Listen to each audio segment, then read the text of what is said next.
I think, I mean, you're right to say that Northern Ireland has PR for everything except Westminster elections. I know we are not the greatest advert for good electoral outcomes in Northern Ireland, it's fair to say.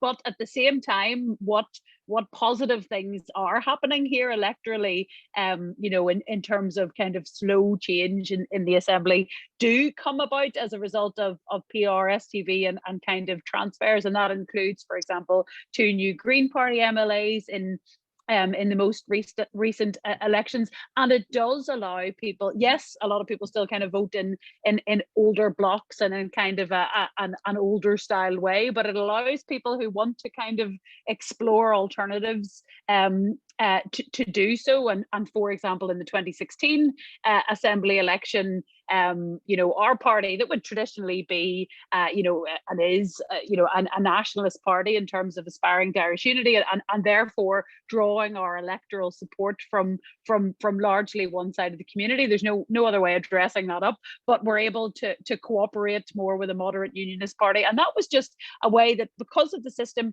we were able to say to people, look, we're not asking you to lobotomize yourself in terms of your longer term constitutional interests, but you can or your desires, and that does undoubtedly dominate politics here, but that you can kind of reach across and you can just see who would be good governing partners, and you could see the kind of green shoots of that. It's also worth saying that I was elected to Westminster for the first time in December, coming from what was a 4-way marginal, and it was a toss-up in every election. And the only way, I mean, I was elected because I was endorsed and campaigned for by the Green Party and others, and that was really the only way to ensure the party stayed out of the hands of the very extreme Brexit and extreme other things, DUP, who had held it before. So people kind of know how to work the system a little bit in that regard, but the first past the post system is just wholly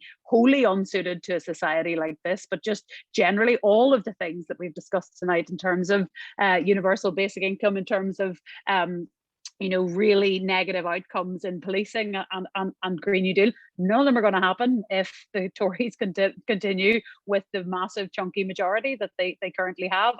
And being honest, I just don't see that changing in terms of the numbers of seats that will need to change hands in the next 1 or 2 Westminster elections. Not least what might happen if Scotland is no longer a part of the UK, and so on, in terms of what that does to the coalition at Westminster. So I think it's absolutely essential, both in terms of the outcomes we want to achieve and just in terms of people feeling represented. Because if you live in a safe seat, and I'm sure you'll all hear this from people, your vote, like, in large parts doesn't matter if your MP has this massive majority forevermore. I'm not saying I don't want to disenfranchise people. I think it's always worth expressing that view, but really an MP doesn't have to be that responsive if they know that they have a cushion of 25,000 votes, that no matter how terrible they are, that vote is always going to be there. So it's not good for